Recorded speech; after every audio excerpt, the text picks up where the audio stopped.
Lalu apa evaluasi dari kebakaran Depo Pertamina Pelumpang? Kita akan berbincang dengan anggota Komisi 7 DPR RI, Dia Roro Esti, serta pengamat BUMN dari Universitas Indonesia, Toto Pranoto. Selamat malam, Mbak Roro dan juga Pak Toto. Selamat malam. Selamat malam, Prisya. Mbak, kalau kita lihat ini kan ya pertama-tama tentu kita mengucapkan bela sungkawa sedalam-dalamnya dengan musibah kebakaran Depo Pertamina Pelumpang. Tapi berikutnya di tengah fokus kepada warga yang terkena musibah harus ada evaluasi. Nah, apa evaluasinya kalau Komisi 7 DPR melihat? Baik Mbak, terima kasih. Tentunya yang pertama saya ingin mengucapkan turut berduka cita kepada korban kejadian daripada kebakaran yang terjadi ya di Depo Pertamina Pelumpang ini. Kami mengetahui dan menerima informasi bahwasanya ada 18 orang yang meninggal dunia. 2 diantaranya tadi juga sudah kami saksikan bersama, sudah diidentifikasi hingga ada 35 korban ya kalau Ya. data yang saya barusan terima juga yang sedang dirawat di rumah sakit. Jadi kalau dari saya secara pribadi dan kami sangat amat turut berduka cita dan mudah-mudahan tentunya bagi yang sedang dirawat bisa segera sembuh. Itu yang pertama Mbak dan yang paling penting ya. Ya. Lalu kemudian yang kedua kami mengamati bahwa ini kejadian bukan sekalinya Mbak. Jadi ini sudah berkali-kali terjadi. Kami mendapatkan laporan dan pernah kami diskusikan juga, pernah kami panggil ya PT Pertamina untuk dihadirkan di Komisi 7 terkhusus mengenai kebakaran yang telah terjadi di saat itu di Balongan hingga di Cilacap juga pernah terjadi. Tapi pada intinya ketika kita fokus terhadap Depo Pertamina di Pelumpang ini merupakan terminal BBM yang salah satu yang terpenting Mbak di Indonesia karena 20% daripada pasokan BBM harian itu datangnya dari tempat ini, ibaratnya kan seperti itu. Jadi ini sangat amat bukan hanya dari segi strategisnya ya, tetapi juga merupakan salah satu epicentrum bisa dibilang seperti itu. Nah maka oleh karena itu kami menyadari dan sebetulnya sudah pernah diusulkan Mbak, sudah pernah diusulkan hingga periode yang lalu mengenai betapa pentingnya ada yang disebut sebagai buffer zone. Buffer zone ini biasanya di antara 50 ataupun 100 hingga lebih dari itu meter dari pemukiman masyarakat. Saya mengetahui bahwasanya Depo Pertamina yang di Pelumpang ini dibangun di tahun 1974 ya Mbak. Betul. Jadi itu yang kami ketahui. Namun yang mungkin tidak disadari masyarakat ya bahwasanya mungkin di saat itu wilayahnya tidak seramai sekarang Mbak. Jadi dengan berjalannya waktu, dengan tentunya pertumbuhan ekonomi yang semakin meningkat, ini sangat amat mempengaruhi perkembangan yang terjadi di wilayah tersebut. Oleh karena itu butuh dilakukannya sebuah pengawasan agar ke depannya ketika buffer zone itu yang mungkin sebetulnya sudah ada gitu dan sudah ada kebijakannya. Nah, maka oleh karena itu saya berharap sekali bahwasanya ke depannya yang pertama harus direalokasi, Mbak. Jadi we have to reallocate Depo Pertamina ini yang tadinya di Pelumpang, tolong kita carikan strategi lainnya di mana kita bisa realokasi. Karena untuk menghindari kejadian-kejadian seperti ini. Lalu kemudian di lokasi tersebut saya mohon sekali untuk betul-betul dibuatkan sebuah strategi agar buffer zone itu ditertibkan dan betul-betul menjadi acuan gitu Mbak. Dalam arti kata acuan terhadap pembangunan yang terjadi di wilayah itu. Kembali lagi saya dan juga rekan-rekan Komisi 7 kami sangat amat concern terhadap kejadian seperti ini karena ini sudah betul-betul mempengaruhi nyawa Mbak. Ini bukan lagi hanya luka-luka ringan tapi ini sudah mempengaruhi nyawa. Hingga saat ini ada 35 korban yang sedang dirawat di rumah sakit. Oleh karena itu saya mohon sekali nanti kami kebijakan dari Komisi 7, saya rasa pimpinan saya di Komisi 7 baik itu Pak Sugeng, perwakilan dari fraksi saya juga sudah menyatakan bahwasannya betapa pentingnya nanti kita akan manggil ya dalam hal ini PT Pertamina untuk memberikan penjelasan, tapi di samping itu kami juga harus merancang sebuah strategi agar Ya. ini tidak terjadi kembali, karena ini sudah berkali-kali, Mbak. Betul, Saya juga ini bukan nggak kebakaran tahu pertama ya siapa sejak panggil. 2009 lalu. Kalau Pak Toto lihatnya apa yang jadi masalah? Kita ingat 2009 lalu terjadi kebakaran, tapi warga membangun di lokasi yang sama. Kalau kita lihat dari rancangannya 1974 saat depo Pertamina di Pelumpang ini berdiri, sebenarnya tidak ada permukiman sekitarnya Pak Toto. Nah, tapi seiring berjalannya waktu mendekat ke sana. Bahkan hanya terbatas tembok saja dengan depo ini. Apa yang jadi problem selama ini kalau Pak Toto lihat? Padahal ini adalah objek vital BUMN. Ya, saya kira pelajaran penting yang ditarik dari case-nya Pelumpang ini adalah bagaimana koordinasi ya di antara Pertamina sebagai pemilik depo Pelumpang ini dengan kemudian pihak provinsi DKI ya dan juga dengan BPN dan juga Kementerian ATR ya. Ya. Karena tadi seperti sudah disinggung bahwa sebetulnya dalam konteks safety kan memang lokasi Pelumpang ini kan mestinya steril begitu ya. Betul. Dan kalau kita lihat Master Plan 74 itu kan sebetulnya Pelumpang depo itu dibuat untuk paling tidak bisa berjalan sampai dengan 60 tahun kemudian ya, kalau nggak salah ya. Jadi dalam konteks ini saya melihat bahwa memang kemudian tidak ada koordinasi yang baik ya di antara terutama tata ruang ya, mengelola tata ruang kawasan ini dan juga kemudian dengan pihak Pertamina Pelumpang sehingga kemudian kejadian-kejadian yang seharusnya bisa dihindarkan ini kemudian terjadi.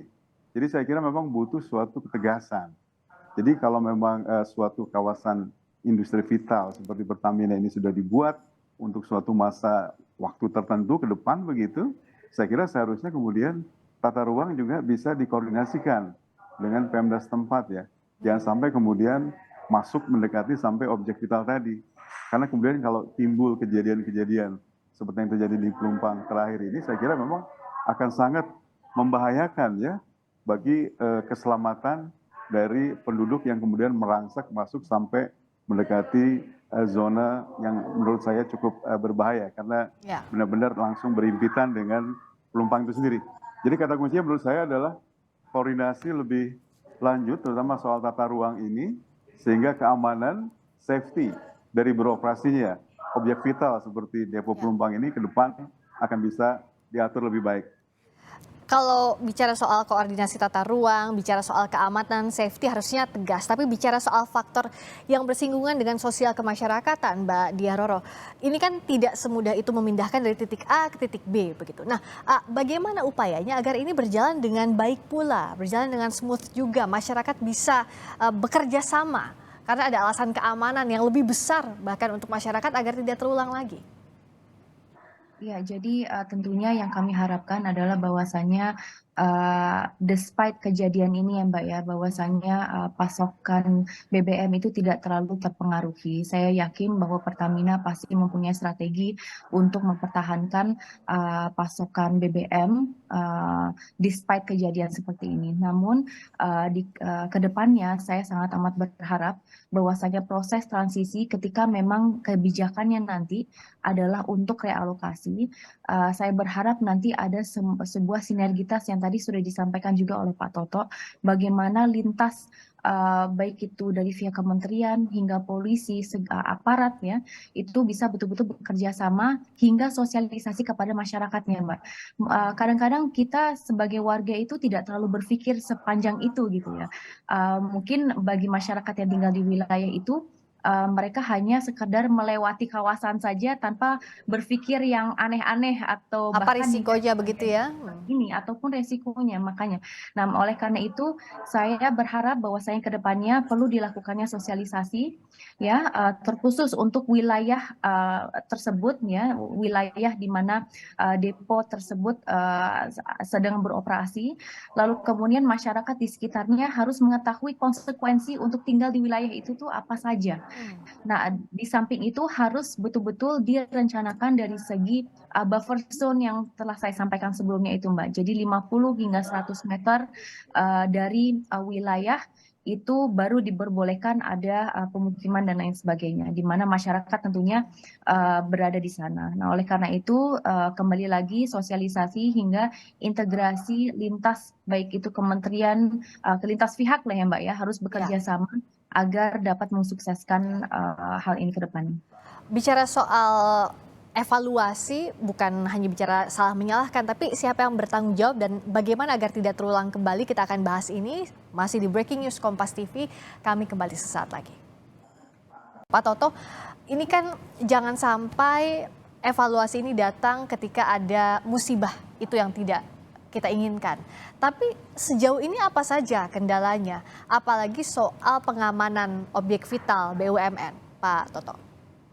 Ya, saya kira kan dengan adanya kejadian yang sudah berulang ya, mestinya kan ada sistem monitoring yang lebih baik, hal-hal yang sifatnya preventif, teknikal, diperbaiki oleh sisi Pertaminanya begitu ya, sehingga tidak lagi mengulangi kejadian-kejadian serupa yang pernah terjadi sebelumnya misalnya ya. Karena kasus pelumpang ini juga harus kemudian menambah daftar lainnya, di mana kemudian Pertamina juga memiliki masalah dengan pengelolaan Balongan, pengelolaan juga di Cilacap ya, mengalami juga beberapa kali kebakaran ya. Jadi dari segi kemudian aspek monitoringnya saya kira Pertamina harus memperbaiki dengan cepat bagaimana aspek operasi yang lebih baik, safety yang lebih baik juga bisa dilakukan dengan secara progresif begitu ya. Dan saya kira ke depan sebagai suatu pelajaran juga, terutama kaitannya dengan soal tata ruang ini adalah saya kira perlu ada tegasan begitu ya. Toh kita juga sudah memiliki ada Kementerian ATR yang mengatur soal tata ruang, kemudian juga sudah ada Pemda yang mengatur implementasi seperti apa ya. Sehingga kemudian bagaimana kita bisa memproteksi ya keberadaan dari objek vital seperti yang dimiliki oleh Pertamina ini ke depan saya kira harus semakin lebih baik. Dalam arti bahwa masing-masing pihak itu harus lebih sering koordinasi ya. Ada kolaborasi yang kemudian bisa membuat objek vital tadi kemudian bisa terlindungi dengan lebih baik. Jadi saya kira ini pelajaran berharga. Saya kira kompleks-kompleks petrochemical sebesar juga selain Pertamina juga dimiliki oleh beberapa industri lain di lingkup BUMN, ada industri pupuk, ada industri petrokimia dan lain-lain. Saya kira masalah yang sama juga harus dilakukan secara lebih awal sehingga kejadian-kejadian seperti pelumpang ini bisa dimonitor secara lebih awal sehingga tidak terjadi di kompleks petrochemicals yang mereka punya misalnya. Saya kira hal ini harus menjadi perhatian ke depan. Monitoring ini kalau Mbak Diah lihat apakah perlu dilakukan audit internal bentuknya? Saya rasa perlu ya Mbak ya. Jadi menurut saya karena ini kejadian yang sangat luar biasa dan kembali lagi gitu ya ada korban jiwanya juga di mana kami semua juga turut berduka cita tentunya. Saya rasa seluruh fasilitas infrastruktur perlu diaudit ya sebagai semestinya. Lalu kemudian kami mengetahui bahwasannya proses untuk mengetahui pastinya gitu ya apa yang menjadi penyebab daripada kebakaran tersebut sedang berjalan. Oleh karena itu kami akan menunggu hasil laporan dan investigasinya seperti apa. Lalu setelahnya tentunya kami di DPR Komisi 7 akan melakukan beberapa hal untuk menindaklanjuti dan mengawal proses ketika memang ada sebuah kebijakan untuk dilakukannya realokasi. Oleh karena itu kami berharap bahwasanya ke depannya tadi Pak Toto saya setuju 100% Pak. Saya berharap ini tidak terjadi lagi gitu ya karena jangan sampai ada korban jiwanya lagi gitu dan kita tidak belajar ibaratnya dari sejarah kita karena ternyata tahun 2009 tadi Mbak Friska juga sudah menyampaikan sudah pernah terjadi gitu. Nah, maka kami berharap sekali ini tidak akan terjadi lagi. Oleh karena itu ada beberapa langkah yang harus kita tempuh. Kalau kami dari segi pengawasan saya rasa Komisi 7 bukan hanya akan memanggil Pertamina tetapi selayaknya perlu dilakukannya kunjungan ke lokasi gitu agar mengetahui seberapa besar dampak yang dirasakan oleh masyarakat lalu kemudian apa saja gitu ya bagaimana kondisinya di lapangan. Tapi di samping itu juga kita harus melakukan strategic planning gitu dengan berbagai macam pihak baik itu dari tadi yang sudah saya sampaikan lintas kementerian gitu ya dari segi tata ruang juga agar kita ke depannya namanya bisa lebih tepat dalam menentukan lokasi, menentukan wilayah. Dan kembali lagi Mbak, yang tidak kalah penting adalah sosialisasi kepada masyarakat, kepada publik, itu penting banget. Penting agar masyarakat itu lebih peka, lebih sadar terhadap lingkungan di mana mereka sedang berada gitu ya. Baik apalagi kalau rumahnya di wilayah di mana sebuah operasi tersebut seperti itu sedang berjalan gitu. Nah, oleh karena itu merupakan salah satu hal yang patut untuk kita dorong ke depannya. Kalau Pak Toto lihatnya, kenapa ada yang miss-nya itu di mana? Warga bisa sampai tidak aware misalnya, itu kan hanya berbatasan tembok saja ya, tidak ada buffer zone sama sekali dengan depo Pertamina Pelumpang. Sejauh ini apa kendalanya? Apakah memang karena kebutuhan akhirnya perumahan warga mendekat ke sana atau ada hal lainnya?